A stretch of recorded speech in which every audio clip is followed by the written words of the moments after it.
ಯೇಸು ಕ್ರಿಸ್ತನಲ್ಲಿ ಪ್ರೀತಿಯುಳ್ಳ ದೇವಜನರೇ, ಈ ಬೆಳಗಿನ ಜಾವದಿಂದ ನಾವು ತಿರುಗಿ ಮತ್ತೊಂದು ಹೊಸ ವಿಷಯವನ್ನು ನಾವು ಕಲಿತುಕೊಳ್ಳುವುದಕ್ಕೆ ಮನಸ್ಸು ಮಾಡೋಣ. ಅನೇಕ ದೇವ್ರ ಮಕ್ಕಳಲ್ಲಿ ಜಯ ಇಲ್ಲದೆ ಇರುವುದಕ್ಕೆ ಮೂಲ ಕಾರಣ ಏನು ಎಂಬುದನ್ನು ತಿಳಿದುಕೊಳ್ಳದೇ ಇರುವುದನ್ನು ನಾವು ನೋಡ್ಕೋತೇವೆ.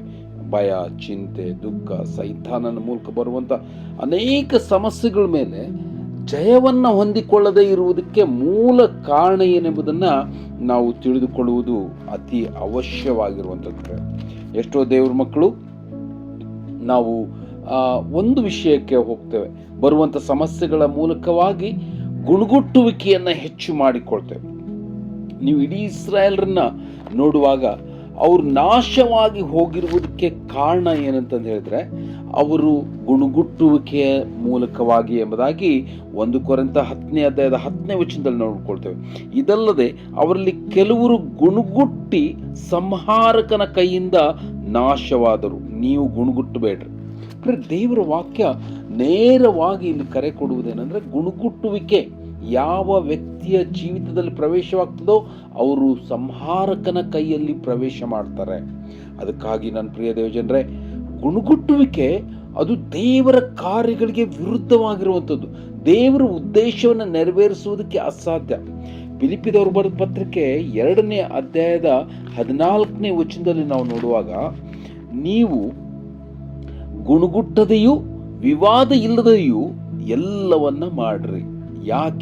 ಯಾಕಂದ್ರೆ ಅಲ್ಲಿ ಹಿಂದಿನ ವಚನದಲ್ಲಿ ನಾವು ನೋಡ್ಕೋತೇವೆ, ದೇವರ ತನ್ನ ಉದ್ದೇಶವನ್ನ ಸೂಚಿತವನ್ನ ನೆರವೇರಿಸಬೇಕೆಂದು ನಮ್ಮಲ್ಲಿ ಆ ಉದ್ದೇಶವನ್ನ ಇಡುವುದಕ್ಕೆ ಮನಸ್ಸು ಮಾಡ್ತಾರೆ. ಎಷ್ಟೋ ದೇವ್ರ ಮಕ್ಕಳಿಗೆ ಇದು ಅರ್ಥವಿಲ್ಲದೆ ಇರುವುದರಿಂದ ಅವರು ಗುಣಗುಟ್ಟುವಿಕೆಯಲ್ಲಿ ಜೀವಿಸ್ತಾ ಹೋಗಿ ಅವರು ಅನೇಕ ಸಂದರ್ಭಗಳಲ್ಲಿ ಕಷ್ಟಪಡ್ತಾರೆ. ನಾನು ನಿಮ್ಗೊಂದು ಉದಾಹರಣೆಯನ್ನು ಕೊಡುವುದಕ್ಕೆ ಮನಸ್ಸು ಮಾಡ್ತಾನೆ. ಮೋಶೆ ಈ ಇಸ್ರಾಯೇಲರ ಗುಣಗುಟ್ಟುವಿಕೆಯನ್ನು ಬಹಳಷ್ಟು ನೋಡ್ತಾ ಇದ್ದನು. ನೀವು ಒಂದು ವೇಳೆ ವಿಮೋಚನ ಕಾಂಡ 14ನೇ ಅಧ್ಯಾಯದಲ್ಲಿ, 15ನೇ ಅಧ್ಯಾಯದಲ್ಲಿ, 16, 17ನೇ ಅಧ್ಯಾಯಗಳಲ್ಲಿ ನೋಡುವಾಗ ಕೇವಲ ಗುಣಗುಟ್ಟುವಿಕೆ ಅವರ ಜೀವಿತವಾಗಿ, ನಮ್ಗೆ ಇದಿಲ್ಲ, ಈ ನೀರು ಸರಿ ಇಲ್ಲ, ಆ ನೀರು ಸರಿ ಇಲ್ಲ, ಇವೆಲ್ಲವುಗಳ ಗುಣಗುಟ್ಟುವಿಕೆ ಅವ್ರ ಕಡೆಯಲ್ಲಿ ಇತ್ತು. ಆದರೆ ಅವರ ಗುಣಗುಟ್ಟುವಿಕೆಯ ಮಧ್ಯದಲ್ಲಿ ಈ ಮೋಶೆ ಪ್ರಾರ್ಥನೆಗೆ ತನ್ನನ್ನು ಸಮರ್ಪಣೆ ಮಾಡಿಕೊಡುವವನಾಗಿದ್ದನು.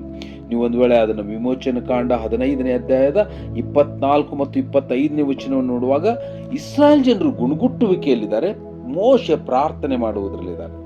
ಯಾರು ನೀವು ಸಮಸ್ಯೆಗಳ ಮಧ್ಯದಲ್ಲಿ ಪ್ರಾರ್ಥನೆಯನ್ನು ಮಾಡ್ತೀರೋ ಅಲ್ಲಿ ಸಂಪೂರ್ಣವಾದ ಬಿಡುಗಡೆಯನ್ನು ಹೊಂದಿ ಸಂತೋಷವುಳ್ಳವರಾಗಿರ್ತೀರಿ. ಆದರೆ ಗುಣಗುಟ್ಟುವಿಕೆಯಲ್ಲಿ ಜೀವಿಸಿದರೆ ಸಂಹಾರಕನ ಕೈಯಲ್ಲಿ ಸಿಕ್ಕಿಬಿದ್ದು ನಷ್ಟಕ್ಕೆ ಗುರಿಯಾಗಿ ನಿಮ್ಮ ಜೀವಿತವನ್ನು ಹಾಳು ಮಾಡಿಕೊಳ್ಳುವುದಕ್ಕೆ ಸಾಧ್ಯ ಎಂಬುದಾಗಿ ನಾವು ನೋಡ್ಕೋತೇವೆ.